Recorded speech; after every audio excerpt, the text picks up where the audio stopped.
Bom, e a coordenação motora? A coordenação motora também é muito trabalhada na sala de musculação, né?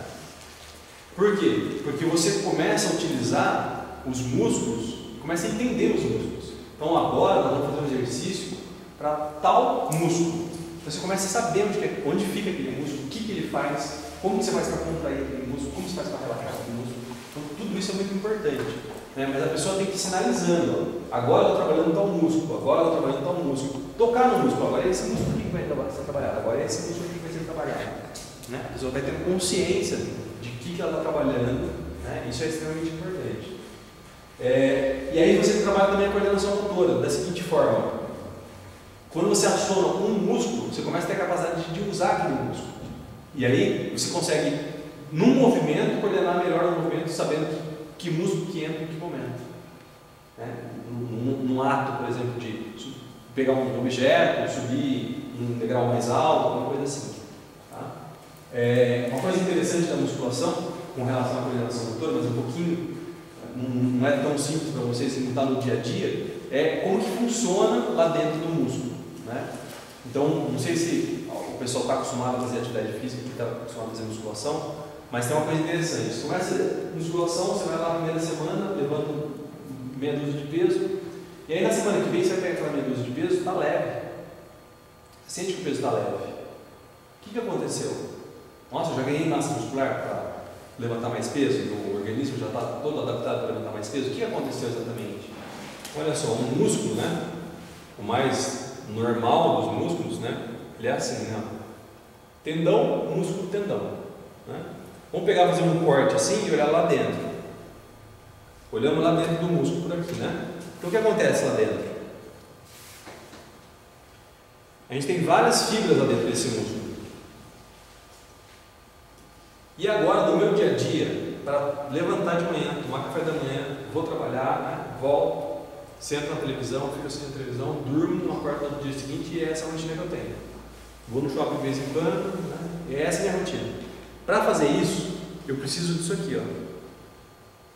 Dessas três fibras, não precisa mais que isso. É um esquema isso, tá, gente? É muito mais fibra do que está aqui. Assim, só para vocês poderem entender. Mas para fazer isso no meu dia a dia, eu preciso de três fibras só. Não precisa mais que isso. Essas outras fibras aqui, eu nunca aciono elas. Nunca utilizo essas fibras. Aí eu comecei a fazer musculação. Tem uma coisa que é bem científica que a gente usa, que é recrutar unidade motora. Então eu começo a recrutar uma unidade motora para fazer aquele exercício. Então eu começo a chamar essa unidade motora, aí eu começo a chamar essa unidade motora, começo a chamar essa unidade motora. E é por isso que eu aumento muito minha força.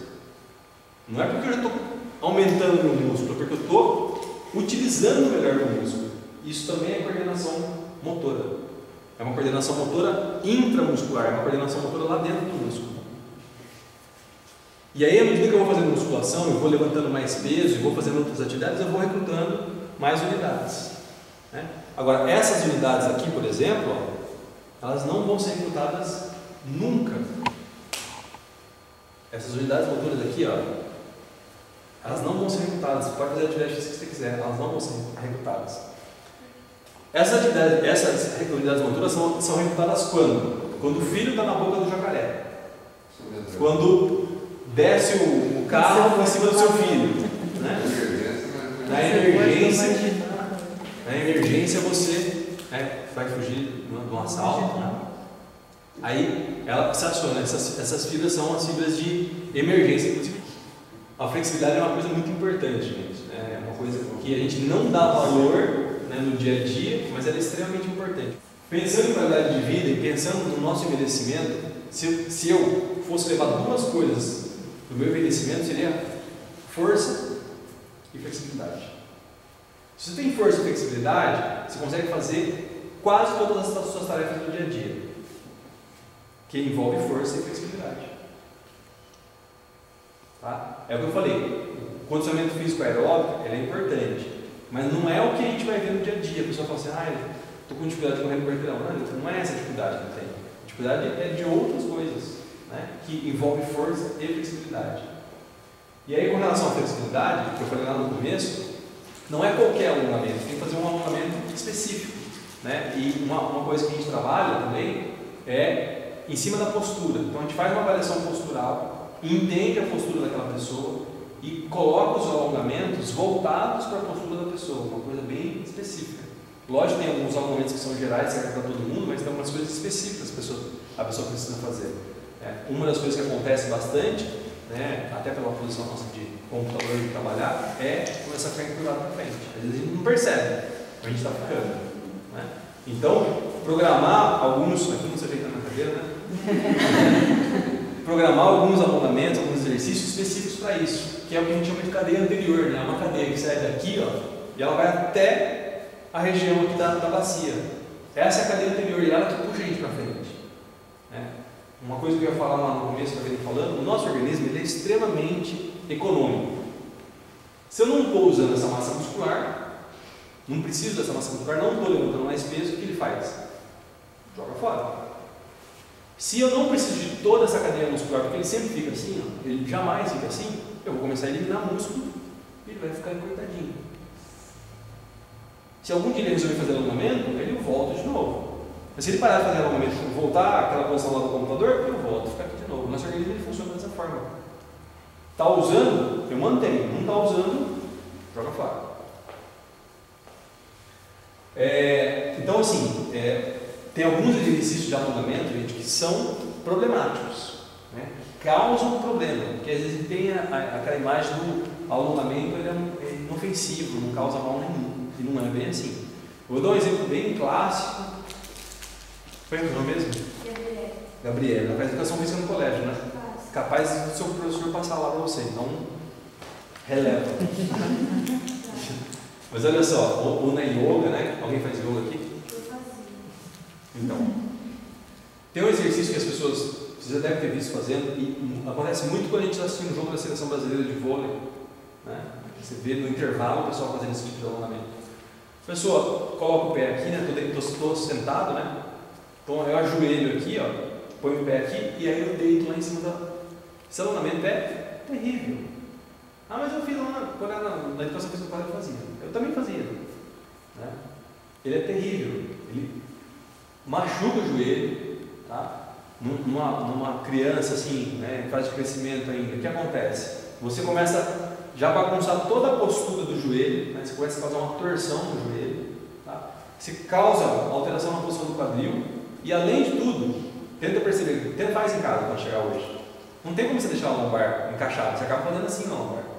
Então todo aquele esforço que você está fazendo para se alongar, você está jogando tudo na lombar. Então não resolve. Então assim, o alongamento ele tem que ser bem realizado, bem direcionado, senão você acaba tendo um efeito que não é o que você queria ter. E só para concluir ainda com relação ao alongamento, a forma que a gente trabalha, né, e pensando em postura, o nosso organismo ele funciona como se fosse cadeia. Então tem uma cadeia de músculo que sai lá do pé e vem até a cabeça. É uma cadeia só, é como se fosse um músculo só. Então quando eu vou trabalhar esse músculo, eu tenho que trabalhar esse músculo desde o calcanhar até a cabeça. Então tem que ter um alongamento específico para fazer isso, que é o que, não sei se alguém já fez aqui RPG. Ninguém fez RPG? Já fez? Então você vai me ajudar. Você fazer aquela posição deitada, né? Deitado, encaixa a cabeça, encaixa a lombar. Por que tudo aquilo? Por causa das cadeias musculares. Senão, se eu estou mexendo aqui na pelve, não me importava a sua cabeça. Mas importa. Por que importa? Porque a cabeça tem que estar encaixada e a pelve também. E a respiração, o ombro, aí sai a lombar. Por quê? Porque está tudo em cadeia. Quando você arruma um, bagunça o outro. Né? E a gente trabalha dessa forma, até porque eu tenho formação em educação postural. Então, eu transportei isso para a educação física. Né? Para já fazer os exercícios de alongamento voltado da mesma forma. Tá? Bom, o sedentarismo é contagiante, né? Então assim, quanto menos a gente faz, a gente menos quer fazer e acaba embalando, né? E eu vejo muito isso pelos clientes que a gente tem. Pega uma gripe, o pai fica doente, o filho fica doente, aí quebrou o carro, já final do ano, já embalou. Aí em março você liga e fala, então não consegui ainda, tal, e uma pessoa que estava vindo certinho, né? Então a gente tem que tentar quebrar isso, né? Realmente, quebrou o carro, mas semana que vem eu vou lá, vou lá, vou a pé, vou de ônibus, vou de bicicleta, enfim, né? A gente passa realmente por algumas situações que acaba atravancando um pouco, né? Mas a gente tem que tentar se virar.